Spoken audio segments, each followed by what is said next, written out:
Assalamualaikum warahmatullahi wabarakatuh. Selamat sejahtera. Salam Malaysia Madani, salam pendidikan berkualiti, insan pendidik negara sejahtera.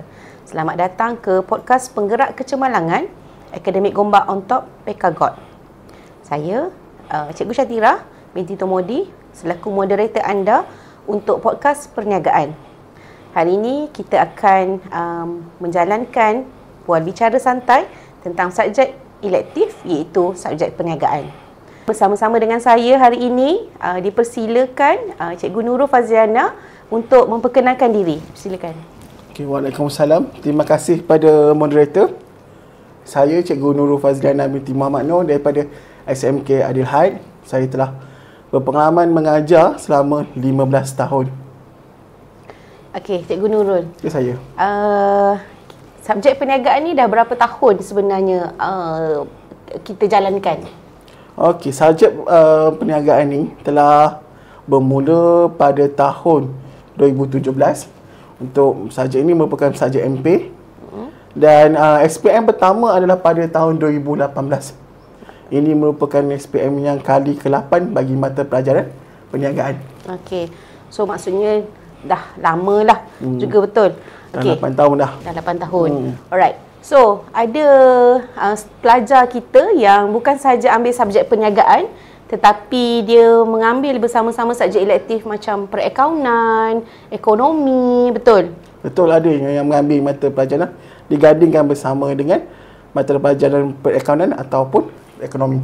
Susah atau tidak sebenarnya untuk pelajar ni cope bersama-sama subjek perniagaan dengan digandingkan dengan perakaunan, subjek perniagaan digandingkan dengan ekonomi? Susah atau tidak? Bila bercakap tentang gandingan antara mata pelajaran elektif perakaunan dan juga ekonomi bersama dengan mata pelajaran perniagaan, sebenarnya dia bukan susah tapi sebenarnya memberi kelebihan kepada calon SPM, kepada murid yang mengambil, sebabnya ada beberapa tajuk dalam mata pelajaran akaun dan ekonomi yang termasuk dalam sukatan mata pelajaran perniagaan. Jadi satu kelebihanlah bagi mereka bila mereka mengambil subjek-subjek akaun dan juga ekonomi.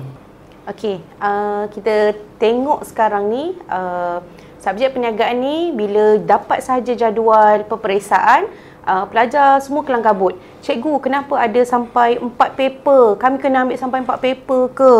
Kan? So sebenarnya Cikgu Nurul, berapa paper yang student kita kena jawab? Okey, untuk perniagaan ni sebenarnya setiap calon SPM tu yang mengambil mata pelajaran perniagaan, mereka perlu menjawab 3 kertas. Okey. Pertama kertas 1, kertas 2. Itu untuk bertulis, secara bertulis kertas 1 dan kertas 2. Manakala kertas 3 ini merupakan pilihan kepada calon buat kerja khusus. Calon sekolah untuk buat kerja khusus, manakala kertas 4 adalah pilihan adalah untuk calon persendirian. Jadinya mereka hari SPM calon sekolah ada 2 paper, kertas 1, kertas 2, manakala calon persendirian ada 3 paper, kertas 1, kertas 2 dan kertas 4. Jadi sebenarnya beban yang bunyi 4 paper tu. Tapi sebenarnya untuk calon sekolah biasa, kertasnya cuma 2 paper saja daripada pukul mula sampailah tengah hari lah untuk hari exam kita. Okey, so kena student para pelajar kena take note lah. Kita hanya ada 2 paper bertulis, 1 paper kertas 3 tu yang kita dah jawab. Okey, dan paper yang keempat itu bukan untuk kamu lah, itu adalah untuk calon persendirian. Okey, so tak ada lagi kekeliruan, harapnya semua telah dijelaskan. Baik. Kertas, seperti kita cakap tadi, kertas peperiksaan bertulis terdapat 2 kertas, betul? Betul. Jadi, 2 kertas ini bagaimana pula dengan pembahagian markahnya? Dari segi pembahagian markah, dari segi cara nak menjawab, dari segi masa yang diperuntukkan. Okey, boleh cikgu jelaskan? Okey, untuk kertas, kita pergi ke kertas pertama dulu, kertas 1. Kertas 1, seperti sedia maklum, kertas 1 adalah kertas objektif. Dalam kertas 1 tu terdapat 40 soalan objektif, pelbagai jawapan. Aneka pilihan lah. Okey. Daripada itu, calon diperuntukkan masa kepada calon adalah 1 jam 15 minit. Okey, 40 markah 1 jam 15 minit. Bila kita tengok Cukup ke tak tu nak jawab tu? cukup, insya-Allah. Okey, kalau dari segi peruntukan masa lebih kurang 75 minit. Satu soalan calon boleh gunakan 1 minit atau 1 minit lebih sikit lah untuk jawab setiap soalan. Okay. Manakala untuk kertas 2 kita ada 100 markah. 100 markah kertas 2 terdiri daripada bahagian A, bahagian B dan bahagian C. Banyak tu. Banyak. 100 markah. 100 markah. Kemudian daripada bahagian A, B dan C tu peruntukan masanya adalah selama 2 jam 15 minit. Yang sini belajar calon perlu main masa lah. Okay, sebab apa? Sebab kita ada kertas 2 bahagian A 5 soalan perlu dijawab. Kertas bahagian B ada 2 soalan, manakala bahagian C ada 1 soalan. 5 campur 2 campur 1 maknanya keseluruhan ada 8 soalan yang perlu dijawab oleh calon. Kemudian dalam segi dari 8 soalan tu, peruntukan masanya adalah 2 jam 15 minit. 2 jam 15 minit kalau kita kiranya lebih kurang 135 minit. Okay. Fokus utama kepada calon adalah bahagian A. Bahagian A terdiri pada 5 soalan dan asalnya 6. Calon kena jawab 5 sahaja. Pilih mana soalan yang terbaik untuk calon jawab. 5 soalan tu peruntukan masanya adalah selama 60 minit. Seterusnya kita pergi ke kertas 2 bahagian B. 2 soalan daripada 3 soalan, pilihannya 2 sahaja dan peruntukan masa yang dicadangkan adalah selama 45 minit.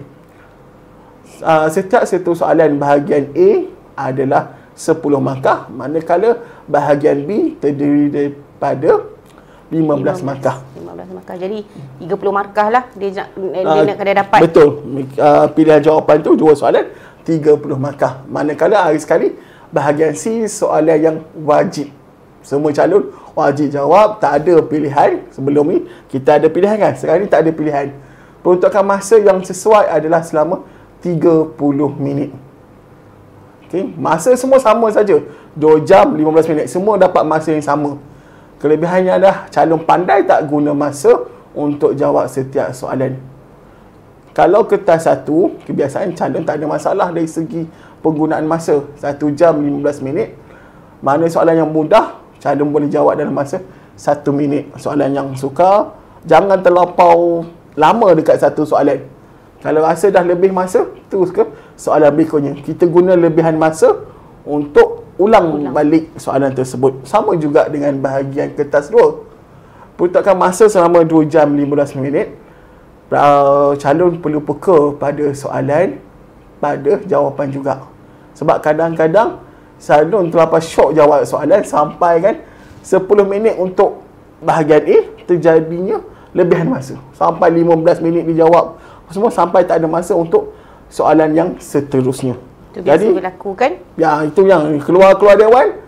Cikgu, saya tak cukup masa. Kenapa? Terlebih fokus pada soalan yang dia rasa mudah dan nak bagi banyak jawapan. Ingat ni bahawa bila ada jawapan lebih tu ekstra lah. Itu yang kita tak nak tu. Tapi markah sebenarnya sama dah. Markah semua sama saja. Tak perlu kata kita bagi banyak idea, kita akan dapat markah lebih.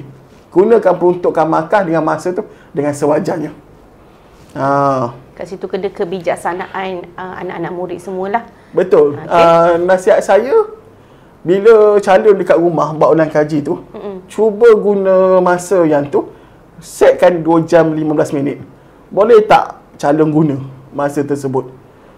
Kalau rasa lebih tu, maknanya ada kesilapan lah. Calon mana dia terlampau fokus pada satu tajuk ataupun lebih banyak menunggu ilham. Saya guna kataan lebih banyak menunggu ilham tu daripada termenung nak fikirkan jawapan. Okey, ada calon kita ni dia terlalu banyak sangat ilham dia menulis terlalu banyak. Dia kata, ada 6 soalan, saya nak jawab 6 soalan bahagian A. Bahagian B pun sama. Kalau boleh kita total ada 10 tu, semua dia nak jawab. Macam mana? Boleh atau tidak? Tak ada masalah untuk calon ambil ekstra soalan, jadikan jawapan. Tak ada masalah, mereka boleh. Dan pada sini adalah bergantung kepada pihak di atas sana lah, pihak lembaga untuk markah yang menyemak dan dapat markah yang tertinggi bagi setiap jawapan calon terbahagian tu. So tak ada masalah kalau dia ada ruang masa yang lebih untuk dijawab, teruskan.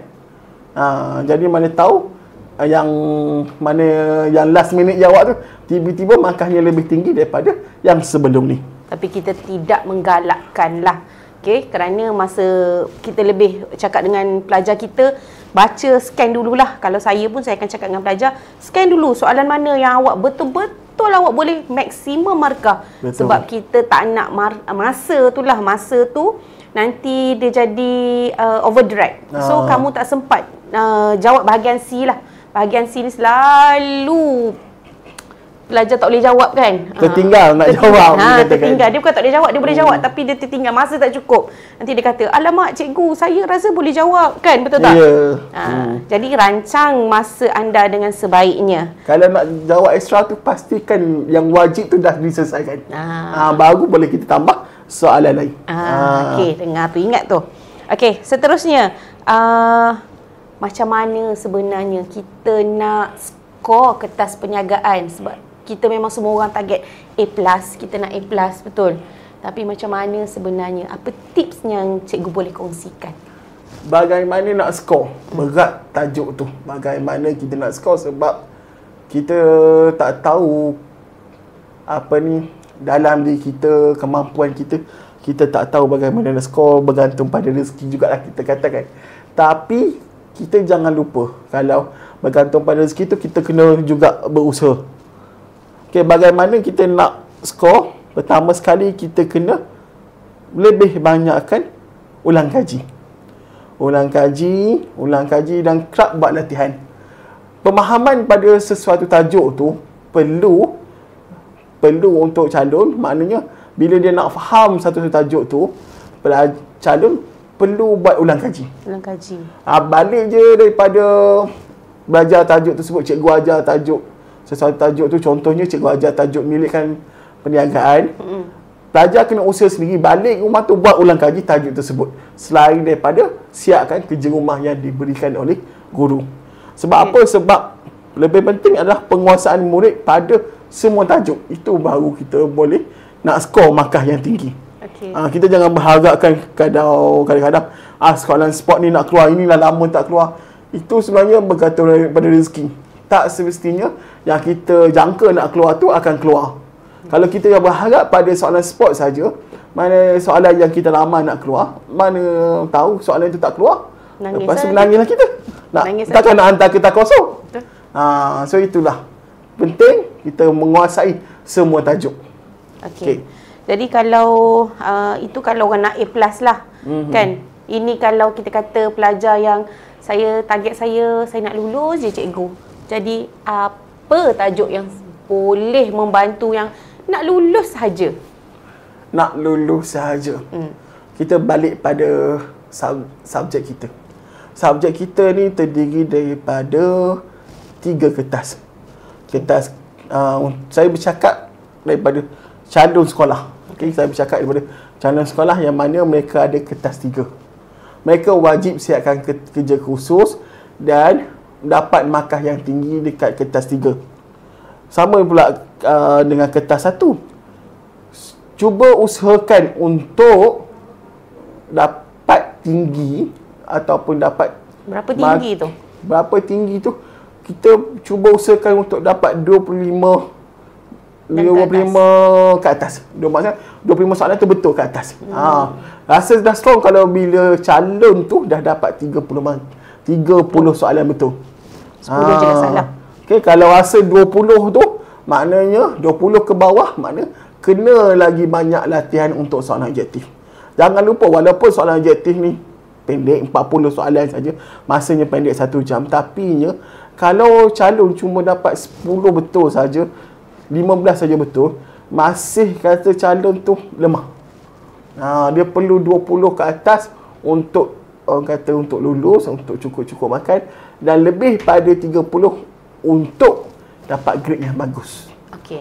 So kertas satu ni sebenarnya kita ada nak spot-spot ke tajuk mana-mana atau sebenarnya dia secara menyeluruh daripada tingkatan 4 dan tingkatan 5? Okey, untuk kertas satu ni dia menyeluruh 20 soalan ke tingkatan 4, 20 soalan kertas daripada tingkatan 5. Jadinya kita tak boleh nak ramai daripada mana apa semua tu. Yang bantu pelajarnya adalah banyakkan buat latihan. Zaman sekarang kita ada banyak, selain pelajar tak perlu orang kata usaha dapat bangsa nak apa semua. Sekarang ni kita ada telefon di tangan masing-masing. Betul. Kita ada banyak aplikasi yang boleh bantu. Google Form ada, quizzes ada, apa semua. Bantu pelajar dekat mana-mana pun mereka boleh jawab. Okay, pengguna kadang-kadang saya rasa 1 jam tu waktu untuk peperiksaan 1 jam suku. Kalau dekat rumah santai-santai, pelajar tak perlu pun 1 jam suku untuk jawab 40 soalan. Betul. Ulang aja, ulang soalan yang sama. Tip saya pada calon saya, ulang saja soalan yang sama. Sebab apa? Sebabnya dia tak akan pergi jauh. Betul. Soalan tu tak akan tersasar jauh. Soalan tu adalah mungkin soalan yang mungkin diulang dan mungkin berulang-ulang. Cuma ditukarnya berdasarkan ubah sikit situasi saja. Skop dia masih sama, kan? Skop masih sama. Kalau nak tanya soalan TPM tu, peluang modal, kadar, nisbah semasa apa semua, yang formula stay sama. Dia Betul. Cuma ubahnya angka saja. Jadinya buat je latihan. Bila buat sana maksimumnya berapa? Maksimumnya 500 bagi saya. Tapi untuk biasa-biasa saja, santai-santai, cubalah buat 300. 300 tu banyak buku-buku yang boleh dibeli dekat luar sana. Banyak sekarang ni penyedia buku, penerbit buku yang beri soalan objektif menggunakan Google Form apa semua untuk calon. So maknanya mereka lebih maju, boleh mudah diakses, mudah untuk mereka buat ulang kaji berbanding dahulu. Kalau soalan pelajar dia kata, cikgu saya dah buat habis dah soalan, saya saat akhir ni soalan yang paling berkualiti sekali. Adakah cadangan kita guna soalan exam sebenar ataupun soalan trial? Yang mana yang dicadangkan lah? Bila kita dah saat akhir ni, hujung-hujung dah ni, memang nak bertempur dah, tak lama dah. Kalau bagi saya, soalan yang pada saat akhir ni, kita cuba biasakan diri jawab soalan sebenar. Gunakan soalan untuk jawab soalan sebenar. Sebab ada penerbit buku yang tawarkan buku untuk soalan-soalan sebenar kan. Cuba biasakan dengan aras-aras ataupun teknik penyoalan yang ada dalam dalam kertas sebenar. Okay, sebelum ni mungkin kita dah ulang kaji dengan soalan-soalan percubaan. Cikgu-cikgu dah buat apa semua kan. So saat-saat akhir ni, cuba kita duduk dan jawab soalan sebenar. Gunakan peruntukan masa 2 jam suku untuk seolah-olah kita sedang menjawab pada hari 10 hari bulan nanti. Gunakan yang tu sama ada secara sendiri di rumah ataupun bersama-sama dengan guru dalam kelas. Gunakan soalan-soalan yang lepas-lepas. Ulang dan ulang lah. Ulang dan ulang. Mana tahu soalan tu lebih kurang dan akan keluar. Lebih kurang. Kalau kita tengok pun memang bendanya yang lebih kurang je. Kalau yang student yang buat lah, dia akan cakap, cikgu kenapa soalan ni saya dah buat, betul? Saya macam sama je, tak ada soalan Kita ada 4 bab tingkatan 4, 7 bab dekat tingkatan 5. 7 campur 4, kita ada 11 tajuk. 11 tajuk tu kita akan rotate atau pusing benda yang sama saja. Benda yang sama, betul. Okey, itu kalau kertas satu lah kan, kita kena buat ulang dan ulang. Betul. Kalau kertas 2 pula, ada tips yang bab berapa yang kita kena fokus? Sebab dia banyak, 11 kan, takkan semua student akan cakap, cikgu 11 tu banyak, saya bukan subjek ni je, saya ada subjek lain lagi nak ingat, nak apa kan. Jadi orang kata yang mana boleh membantu untuk minimum lulus? Bab mana yang kita nak fokus? Kalau nak tanya minimum lulus tu, saya tak galakkan sebab takutnya tak keluar saja. Sebab ramalan-ramalan ni, cuma pastikan tadi kita dapat markah yang tinggi dekat kertas 3, kita dah buat sebaik mungkin dekat kertas 3. Sebab kertas 3 ni kita boleh mengharapkan bantuan guru untuk menunjuk ajar sehingga kita dapat markah yang tinggi. Betul. Selagi ada pembetulan, selagi tu kita buat pembetulan. Kita betulkan sampailah markah akhir kita. Markah akhir. Kertas 1 tadi, saya dah ulang tadi, kita buat banyak latihan. Kita main-main soalan setiap hari peruntukkan masa sebelum kita buat study untuk kertas 2. Kita gunakan 30 minit untuk belajar kertas 1. Dan kemudian kita tengok markah kita tu bertambah ke setiap hari. Guna soalan yang sama pun tak apa. Hari ni kita buat ini, baru markah kita dapat. Esok mungkin kita tengok markah yang ni. Okey. Untuk kertas 2, topik yang paling kerap nak kita jangka tanya tu, semua tu adil. Semuanya adil sebab kita ada JSU. Kita buat soalan berdasarkan JSU apa semua kan. Jadinya kita tak boleh kata tahun ni kita nak keluar subjek ni, topik ni kita nak keluar tahun depan tak boleh. Cuma asasnya tu penting. Asas dari segi kita sebagai perniagaan ni, bab 1 itu penting. Bab 1 sebagai asas kita, permulaan kita untuk kita faham tentang konsep perniagaan. Jadinya bab 1 tu kita patut kuasai. Kemudian kita pergi kepada bab 2, bab 3 dan bab 4. Ada kesinambungan dia tu. Jadi pentingnya untuk calon menguasai asas pada bab 1. Asas bab 1 memilihkan perniagaan. Semua khususnya kita sambung.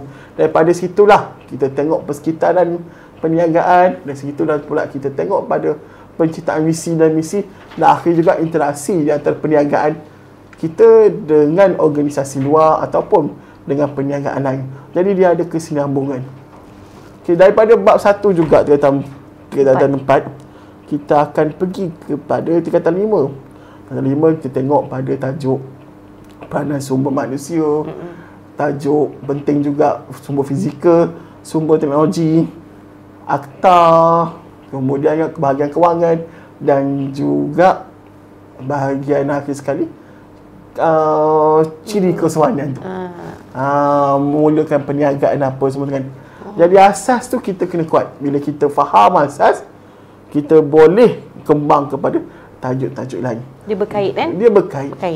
Jadi jangan lupa, belum kita buat apa-apa, kita tanya soalan asas dulu.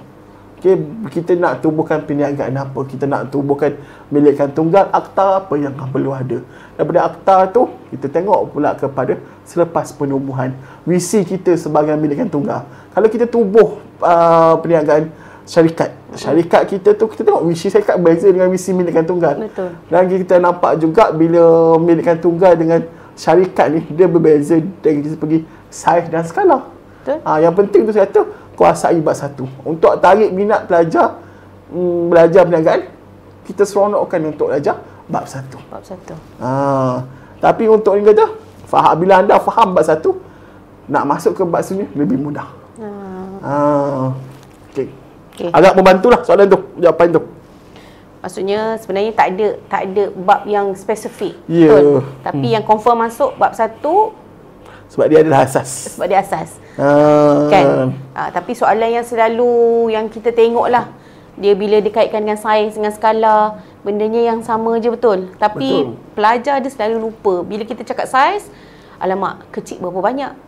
Kan? Ada tips tak nak bagi student kita ingat dia punya ni?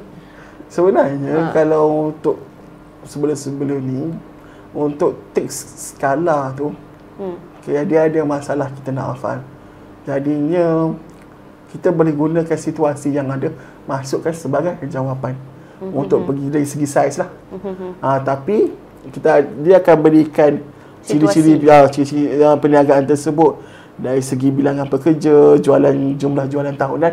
Kita boleh ambil dalam petikan untuk sokong hujah kita, nyatakan sama ada saiz kecil atau sederhana atau besar. Untuk yang tu je lah. Tapi untuk yang lain masih perlu pemahaman kita pada 3S kan, saiz, skala, sektor. Saiz kita mungkin berdasarkan situasi, sektor pun mungkin berdasarkan situasi, dan juga skala, pasaran dia masih dalam petikan tu ada. Kita ambil balik, kita tulis jawapan kat situ. Jadi penting untuk para pelajar untuk baca dan fahamkan situasi tersebut, keluarkan balik semula, gunakan balik lah. Betul? Itu tips untuk membantu lah. Jangan lupa pada situasi ataupun simulasi yang ada dalam soalan. Adakah soalan bila jawab tu, kalau pelajar cakap, oh cikgu saya tak gunakan ni, kena potong markah tak? Guna apa tu? Kita tak gunakan situasi tersebut. Kita bagi contohlah, dalam soalan dia kata dia mempunyai pekerja tetap 75 orang, dia menjalankan perniagaan orang kata apa jenis perniagaan, menjalankan perkhidmatan. Okey, perkhidmatan mencetak, mempunyai 75 orang pekerja. Kemudian jawapannya dia bagi tahu bahawa dia adalah bersaiz besar. Lepas besar, tu tapi tak masukkan situasi tapi tak masukkan 75 orang tu. Tapi kalau dia ingat dengan tepat fakta tu, dia tak ada masalah. Boleh dia guna fakta dia. Tapi kadang-kadang bila tak ingat, kita ambil je lah dalam petikan untuk jadikan jawapan kita. Lebih baik. Lebih baik sebab kadang-kadang ramai calon yang tak ingat. Sebab kalau kita tengok balik pada saiz tu, dia ada sektor perkilangan dan juga sektor perkhidmatan. Betul. Takut yang keliru. Jadi jalan nak selamat, kita ambil balik. Guna balik. Yeah. Kalau tak guna tu, tolak markah tak? Tak guna, tak ada tolak markah. Tak ada tolak markah. Okey. Tu dah lega lah. Kalau nak akan melegakan lah sikit kan. Yeah. Ni tahu Rashid, cikgu cakap, oh nanti tolak markah tak kan. Okey. Soalan seterusnya. Kalau kita tengoklah, orang kata soalan kata kunci, perlu tak pelajar ni faham kata kunci tu dalam nak menjawab soalan? Okey, kata kunci ni sebenarnya penting. Wajib belajar tahu tentang kata kunci untuk jawab soalan. Kata kunci ni kita nak jawab soalan berdasarkan kepada kehendak soalan. Okey, kata kunci tu kita boleh tengok pada soalan ataupun pada situasi sangan yang diberikan. Jadinya kata kunci ni penting sebab kita kita huraikan jawapan tu tak lagi daripada kehendak soalan. Okey. Kata kunci dengan kata tugas ni sebenarnya benda yang berbeza. Kata kunci ada pada dua-dua ada pada soalan. Okey, kata kunci apa ya? Contoh kata kuncinya kelebihan perniagaan milikan tunggal. Jadi itulah kata kunci dia. Dan kata tugas pula nyatakan, huraikan atau terangkan. Itu yang pelajar kena tahu dan pelajar kena bezakan kata tugas dengan kata kunci. Okey, ada student pelajar kan, bila dia menjawab soalan kertas 2 kan, dia tolong siap-siap tulis sebab dia tengok kepada kata tugas tu huraikan. Jadi dia pun tulis F1 sebab huraikan. Dia tahu bila buat huraikan dia kena letak fakta dengan huraian. Fakta huraian. Betul. Kan? Fakta huraian. Lepas tu dia pun masa dia menjawab tu, dia letak F1, H1, F2, H2. Adakah benda itu akan menjerat diri calon? Okey, kan maksudnya pelajar dah tak siap-siap fakta huraian apa semua kan. Dia dah siap-siap, dia confident, yakin diri. Yakin diri dia letak terus, dia tentukan sendiri ini fakta, ini huraian. Okey, sebenarnya nak kata membantu apa semua, kalau betul dia ingat tak ada masalah. Tapi betul tak dia ingat tu? Atau mungkin dia dah keliru dah apa semua kan. Cara paling mudah, dia keluarkan idea dia, keluarkan jawapan dia, tulis betul-betul, cantik-cantik, tak perlu nak fakta huraian contoh. Just pada pandangan saya, dia tulis siap-siap di bawah fakta, kemudian berkait pula dengan huraian. Seterusnya bagi fakta dengan juga jawapan seterusnya. Pada kata dah baris yang seterusnya, dia bagi tu huraian. Cikgu dah tahu itu susunan dia. Dia tak boleh ada setengah-setengah tu. Bukan tak boleh. Ada setengah calon tu, dia keluarkan fakta je semua. Huraian pula dekat jauh daripada fakta. Yang tu tak kemas lagi susunan. Jadinya tak nampak huraian dia tu ada kesinambungan. Lebih baik tak digalakkan fakta dengan huraian, tapi fakta jangan huraian. Klasifikasikan dia. Jangan klasifikasikan. Jangan klasifikasi sebab ada student yang dia klasifikasi betul. Betul. So cara nak jawab soalan kertas 2 ni kan, walaupun kita dah kat penghujung ni, masih ada lagi calon yang akan timbul soalan. Cikgu, boleh ke buat jawab tu dalam bentuk point form? Saya tak jawab dalam esei. Ada yang setengah cakap, "Oh, cikgu, saya kena jawab dalam esei." Jadi sebenarnya cara yang paling cantik kehendak daripada orang kata, kalau pemeriksa melihat jawapan calon tu, dia kata, yang ni sedap mata memandang, yang mudah untuk diberi markah. Paling mudah untuk, kalau saya sebagai seorang calon, paling mudah saya guna adalah saya guna teknik point. Lebih mudah. Sebab apa? Jawapannya ringkas, padat. Kalau saya guna teknik esei, kadang-kadang saya ambil masa untuk mengarang. Kalau saya ambil masa untuk mengarang, saya akan kekurangan masa. Dalam bentuk esei tu juga, saya perlu guna kata hubung. Saya sebagai contohlah, untuk soalan perbezaan. Perbezaan kita cadangkan pada calon untuk jawab dalam bentuk jadual. Betul, jadual. Jadual lebih senang, lebih mudah untuk mereka. Ataupun kotak lah. Kotak lah. Jangan guna kotak kan. Kita bezakan benda yang sama. Jadi kalau kita buat dalam bentuk ayat, kita akan guna manakala kata-kata hubung tu kan, manakala kan. Kita akan jadi ambil masa. Kalau kita nak bezakan, kita kena ada ayat-ayat kat depan lagi apa semua. Jadi kita nak jawapan kita tu padat, ringkas. Terus saja pergi kepada fakta-fakta apa yang kita nak beritahu. Kena terus dengan jawapan dia. Tak perlu ambil masa yang ni. Sebabnya kita bukan mengarang bahasa Melayu. Jadi tak perlu guna lenggok-lenggok bahasa Melayu tu. Tak perlu. Lebih terus kepada jawapan saja. Terus jawapan. Okey, itu jadi bentuk point tu lebih mudah, dan digalakkan lah.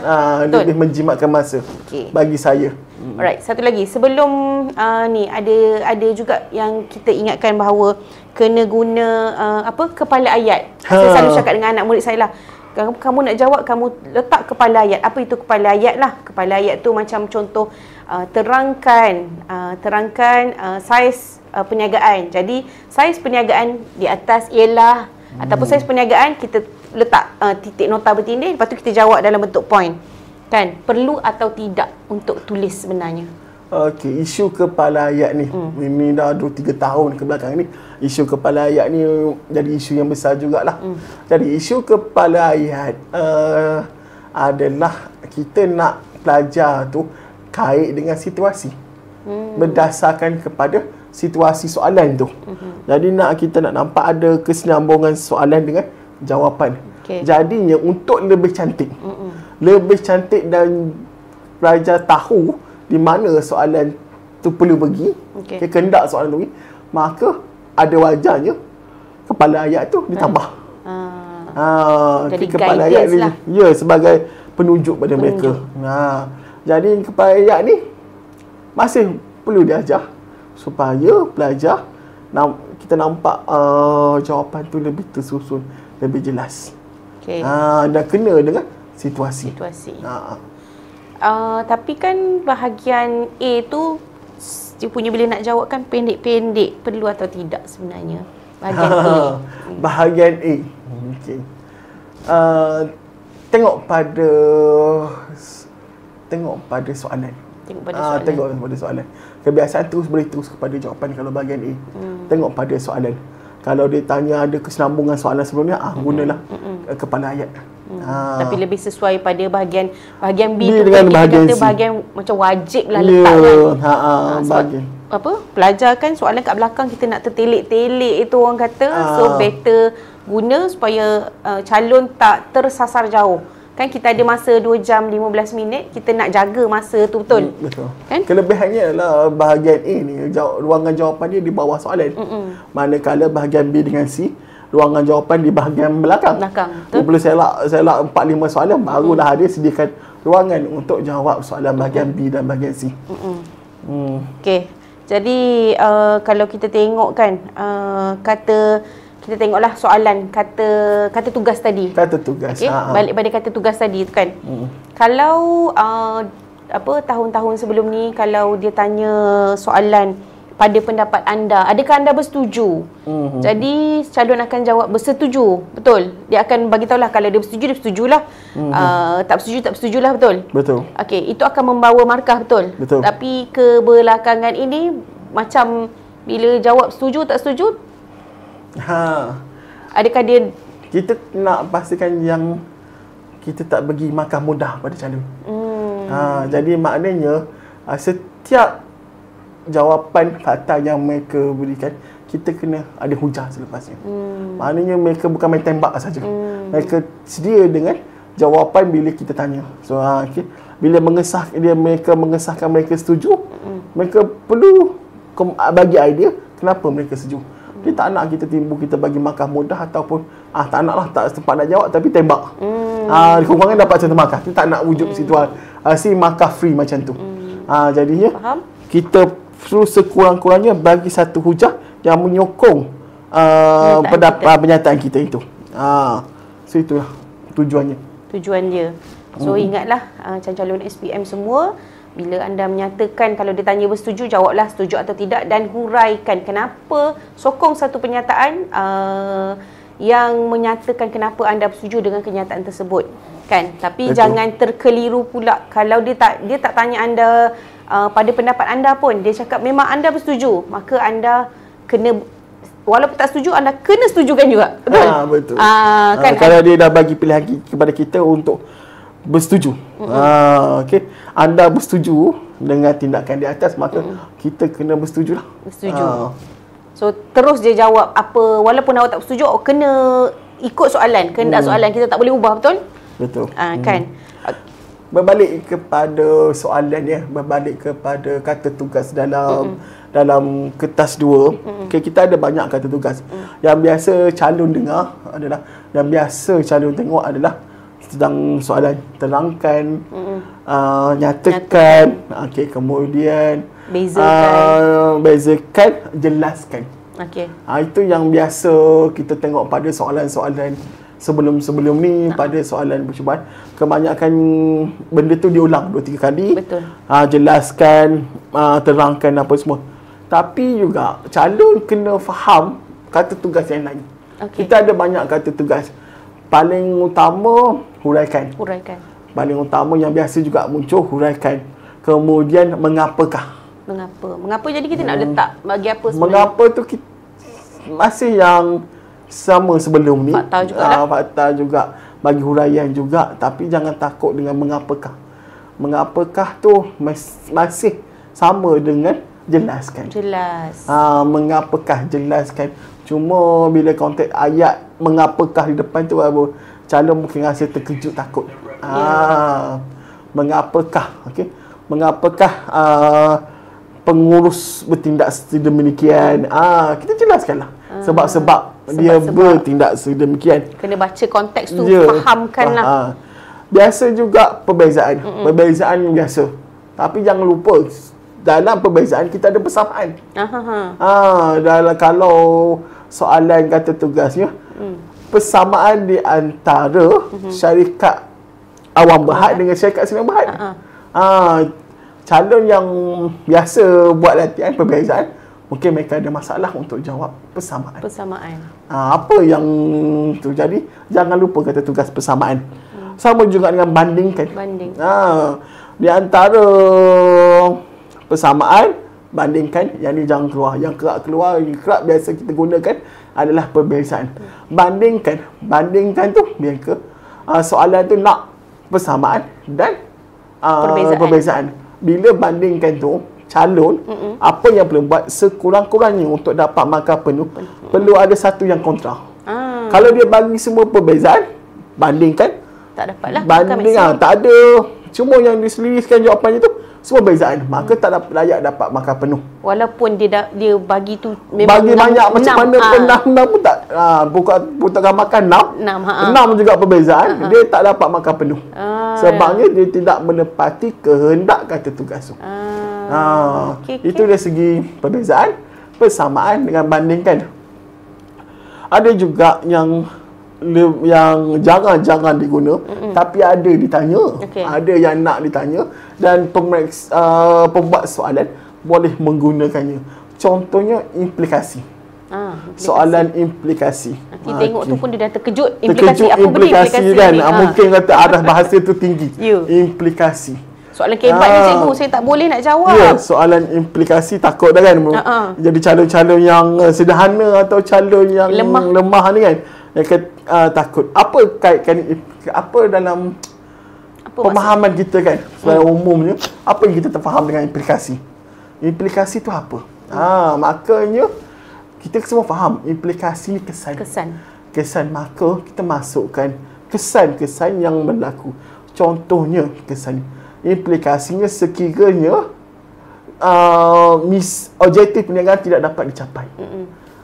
Ataupun implikasi sekiranya kita mengambil pinjaman luar, ataupun kita buat sewa beli apa semua kan, kesannya bila kita buat sewa beli ataupun kita buat pembiayaan lain. Implikasi ni dia ada kesan positif, kesan negatif. Maka kita masuklah kesan positif dan kesan negatif. Dua-dua sekali kita masukkan. Ataupun kita bagi je banyak mana yang kita ada, selitkan satu yang kontra. Itu untuk soalan implikasi. Dia sama macam banding lah. Dia mesti ada. Dia perlu ada yang kontra satu. Selagi satu. Implikasi sudah kita katakan. Bandingkan hitung. Hitung. Macam mana dia hitung? Hitung. Beza hitung dengan satu lagi apa? Kira. Hitungkan ni saya senang saja. Bila saya bagi tahu pada pelajar, bila soalan tu membabitkan pengiraan. Kalau kita buat je lah pengiraan, wajib ada apa? Wajib ada formula. Formula tu wajib kita keluarkan. Biarlah soalan tu 2 markah ke apa semua, wajib kita keluarkan formulanya. Jalan kira. Tunjukkan jalan kira, macam mana proses pengiraan itu berlaku, dan jawapan. Biarlah 2 markah, biarlah 1 markah pun, kita tunjuk dengan lengkap. Dengan apa orang kata, kalau ada unit kena betul. Jangan tinggalkanlah. Biasa kalau kira-kiraan ni kita tak banyak pun sebenarnya dalam TPM dengan penyata keuangan yang analisis nisbah tu betul. Kan? Bercakap tentang hitungkan ni. Ini berlaku dalam situasi di sekolah. Dalam titik pulang modal. Contohnya kita mengira titik pulang modal. Satu kes jalan kerja kita dah betul tapi jawapan salah. Pernah berlaku di mana jalan kerja formula betul. Titik pulang modal pengiraan yang betul tapi jawapan salah. Itu kecuaian pelajar berlaku. Pernah berlaku situasi ni pada calon saya, bila dia tunjuk jawapan salah. Kiraan dah betul. Jadinya untuk ini saya bagi tips kepada murid-murid calon-calon SPM. Selesaikan dulu yang asas. Maksud saya, kita kira TPM formulanya harga bahagi dengan kos tetap bagi harga tolak kos berbahasa unit. Ya, betul. Kos tetap bagi harga tolak kos berbahasa unit. Selesaikan formula kira tu dulu. Kiraan tolak tu dulu. Harga tolak dengan kos berubah, baru kita buat pengiraan bahagi tu. Sebabnya bila sekarang tekan kalkulator, dia terus masuk. Semua dia buat dalam satu baris. Jadi jawapannya tak sama. Betul. Jadi nak mengelakkan kita hilang satu markah dekat jawapan. Betul. Jadi kecuaian tu kita boleh cegah. Jadi saya harap mereka hati-hati. Tapi kalau sebenarnya student kita selalu buat dia akan ingat sebenarnya. Yang selalu buat mereka akan tahulah. Mereka akan terkena lah. Tapi dalam keadaan kita nervous, dalam keadaan kita yang tengah bersemangat berkobar-kobar tu kan, kita nak jawab soalan mudah kan, ataupun kita dah biasa dah kita yakin, janganlah kita buat kesilapan yang mudah ni.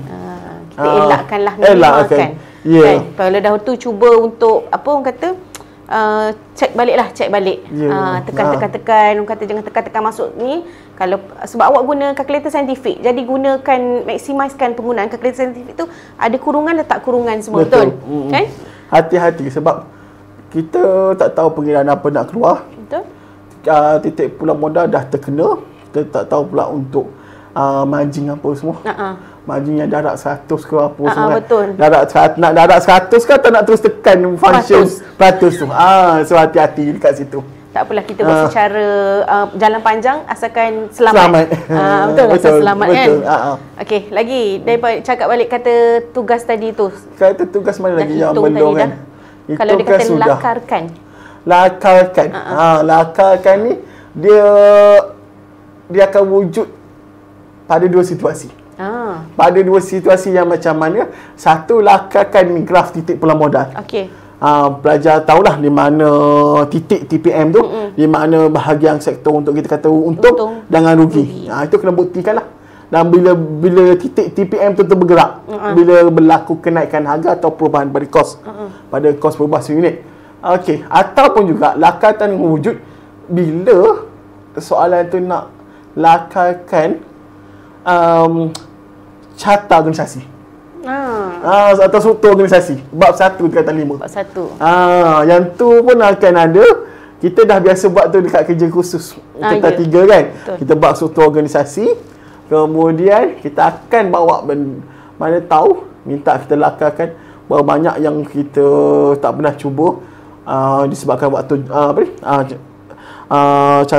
struktur organisasi berdasarkan wilayah, geografi ataupun fungsian. Fungsian yang tak suka sikit kan. So matrix tu fungsian matrix tu itulah yang kena lakarkan, kena buktikan.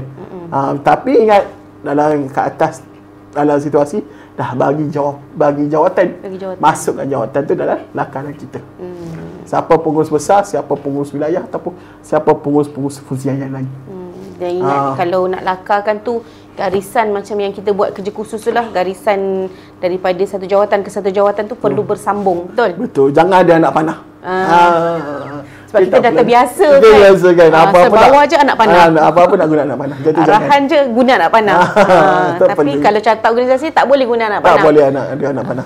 Kecuali kalau kita buat lakarkan TPM tu, memang kena anak panah lah. Untuk tunjukkan titik dia. Paksi dia tu kan.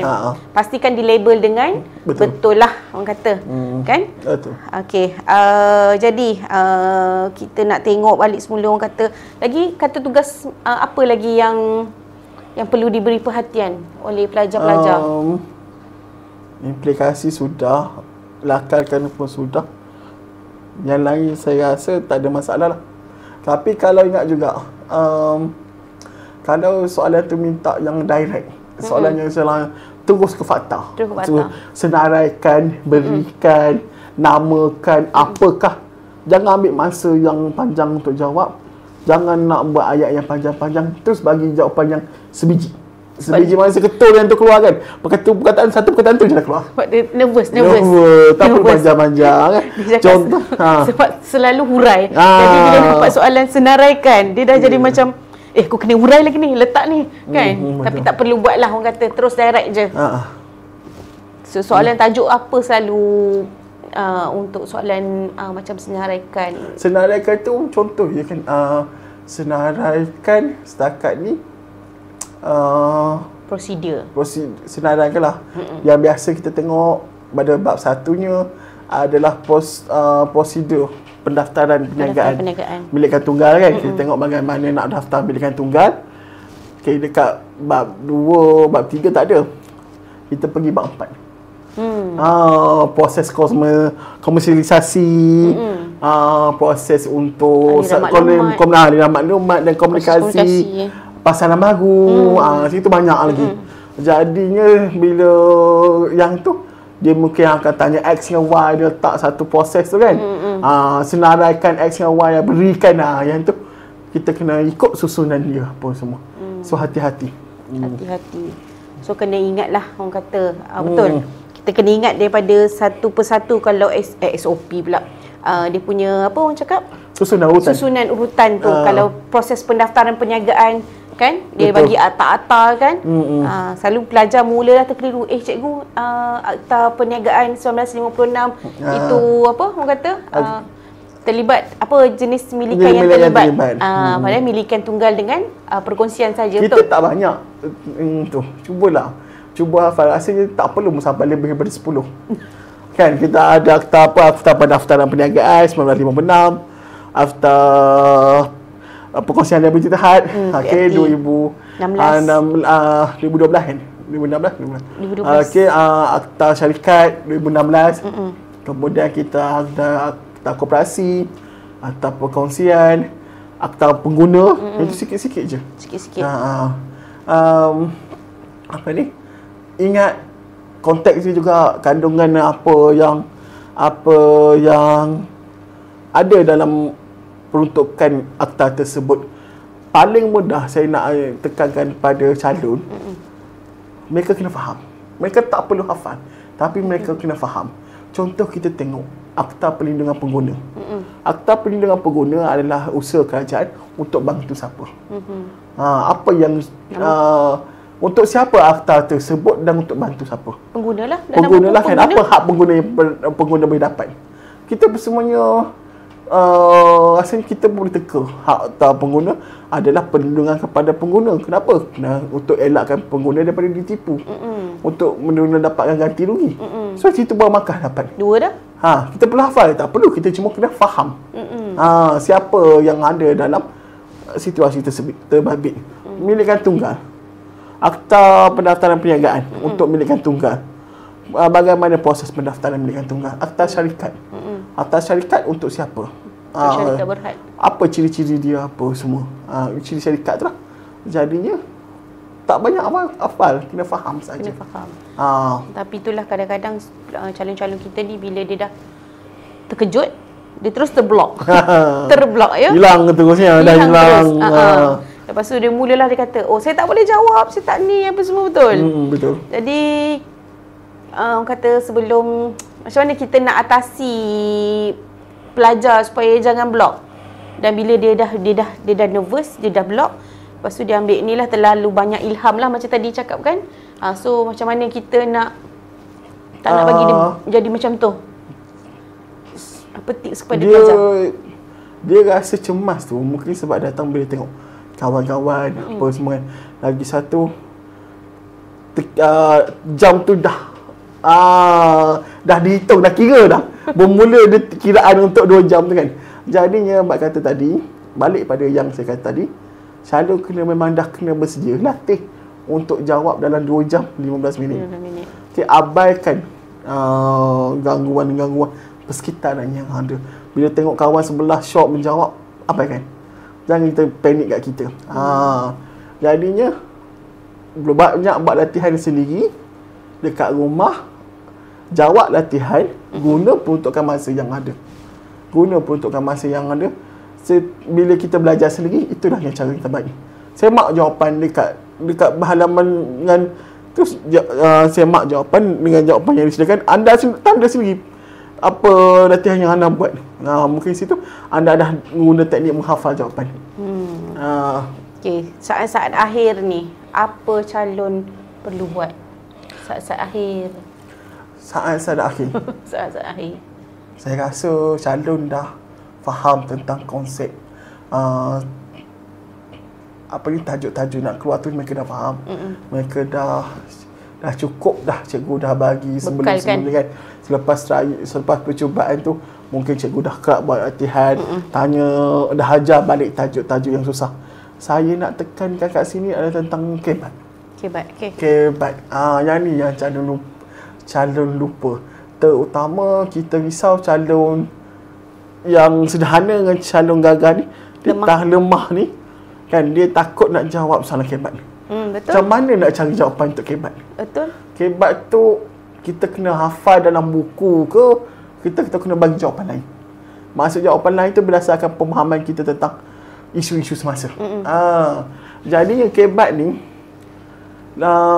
dia berkait dengan pemahaman kita tentang sesuatu tajuk.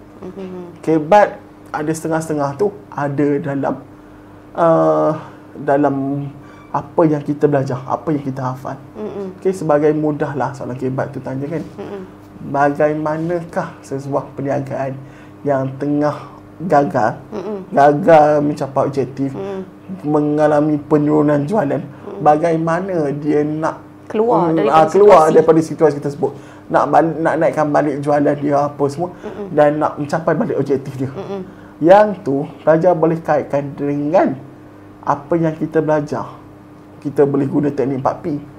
Pada harga, promotion, produk tu kan, tagihan. Kita boleh guna yang tu kita dah belajar. Dalam buku cikgu dah ajar apa semua. Tapi dalam setengah lagi, contoh yang kita tengok sekarang, bab yang bila soalan tu guna bab 2, 3 atau 4. Isu semasa. Trend semasa kan. Kemudian apa kerajaan kena buat? Inflasi, deflasi dan semuanya kan. Yang tu pelajar kena olah daripada apa yang mereka belajar dengan jawapan semasa. Guna tenaga kan. Apa yang pelajar nak kaitkan. Kalau trend guna tenaga, mungkin pelajar keliru. Tapi jawapan dia adalah secara terbuka. Pelajar boleh dapat jawapan daripada pemahaman mereka tentang isu-isu semasa. Kadang-kadang fikir logik lah. Boleh. Kan? Benda bukan semuanya dalam buku, tapi fikir logik yang rasa-rasa macam ni kot boleh diselesaikan masalah ni, betul tak? Jangan takut nak jawab kebat. Sebab trend kebat ni, markah dia taklah besar. Pecah markah dia taklah sampai 6 markah. Mungkin biasanya 3 atau 5, paling banyak 5. 3 sampai 5 markah. Jadinya jangan tak jawab langsung. Jangan bila muncul soalan kebat saya nak skip lah. Saya tak nak saya tak ada jawapan. Mana tahu jawapan yang kita rasa logik kita tu boleh diterima. Cuba ambil masa sikit, seminit 2. Tunggu faham kehendak soalan, apa situasi. Okey. Baru kita fikir sekejap, fikir dalam seminit 2, baru mana tahu jawapan tu keluar. Sebab tu kita penggunaan masa tu penting. Okey. Jadi sebelum kita nak akhirilah kita punya podcast pada hari ini, kan? Cikgu rasa apa yang kata kita dah sentuh saat akhir, apa yang dia kena buat apa semua kan. Tips sikit. Sikit tips. Yang kita macam orang kata kita ramal sikit-sikit. Kan? Ramal sikit-sikit. Okey. Nak ramal sikit-sikit. Takut juga kan? Takut tak terkeluar kan? Takut juga. Dah semua orang tahu tiba-tiba cikgu kata tak ada. Kita tak apa nak ramal-ramal yang ni apa semua kan. Kita kena ingat, bab saya kata tadi, asas kita belajar perniagaan ni daripada bab 1. Okey, daripada bab 1 dibawa ke seterusnya. Okey, bab 1 tu kita ada 4 milikan perniagaan. Kita ada 2 bentuk lain. Betul. Jadinya bacalah itu dan faham betul-betul. Bagilah soalan macam mana apa semua, kita akan bantu kita jawab. Okey, daripada yang tu kita pergi pula kepada saiz dengan cabaran. Faham konsep tadi 3S. Saiz, skala dengan sektor. Okey. Jadi yang ni dia akan bagi situasi. Kita cubalah kerap kali jawab benda tu sebab dia fakta yang sama, dia ulang. Dia ulang. Jadi yang tu juga. Okey, balik pada trend semasa. Ingat balik faktor dalaman, faktor luaran. Okey. Faktor dalaman ada tips tak pelajar nak ingat ni? Faktor dalaman ni, cikgu-cikgu masing-masing ada cara masing-masing nak kan. Ada yang guna akronim ke, ada guna apa semua kan.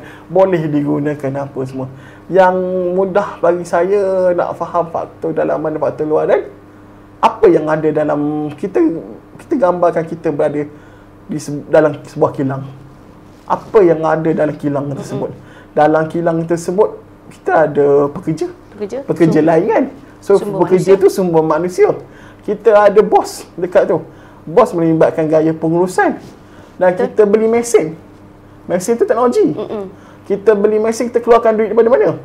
Kita keluarkan apa untuk beli mesin? Kita keluarkan kita memerlukan wang, dana, modal. Okay? So itu sumber kewangan. Dan dalam kilang juga kita dah ada produk siap. Untuk produk siap kita tu kita nak jual dekat orang. Bila kita nak jual dekat orang ramai, kita kena guna teknik promosi. Itu pemasaran. So itu yang ada dalam kilang. Siapa yang boleh mengganggu aktiviti luaran, apa yang mengganggu kilang?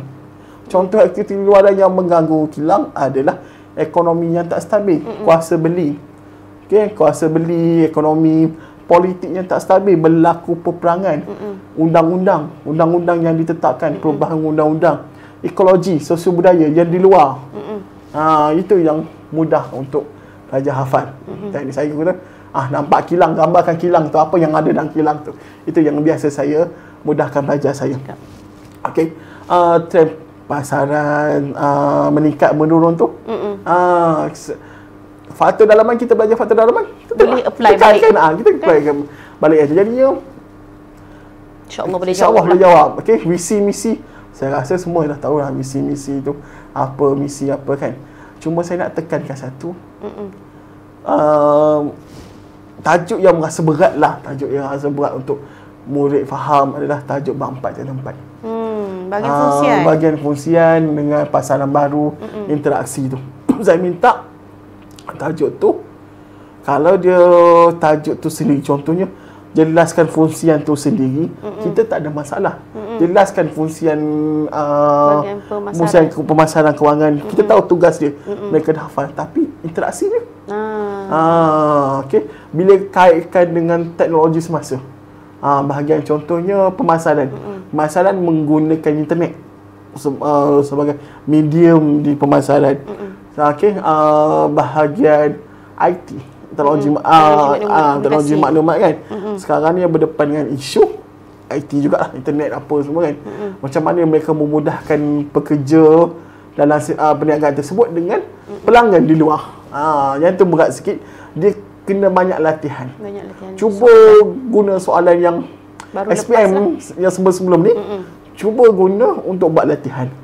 Sebab kalau kita tengok buku yang ada, tak banyak yang kebat yang menepati yang menepati kita lah. Sebab dia cuma bantu kita menghafal, tak bantu kita faham konsep tersebut. Okey, untuk bab tata 5, semua manusia dari segi rekrutasi pekerja, boleh kerja, peranan semua manusia itu penting dalam organisasi. Sama juga dengan semua fizikal. Itu soalan wajib kan lebih kurang. Soalan ni bab 2 tu memang selalu ada lah.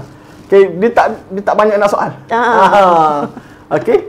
Dan tajuk-tajuk lain lah. Kita dah daftar perniagaan, apa yang kita kena buat sebagai usahawan, apa kita sebagai tanggungjawab kita kepada pihak-pihak di luar sana.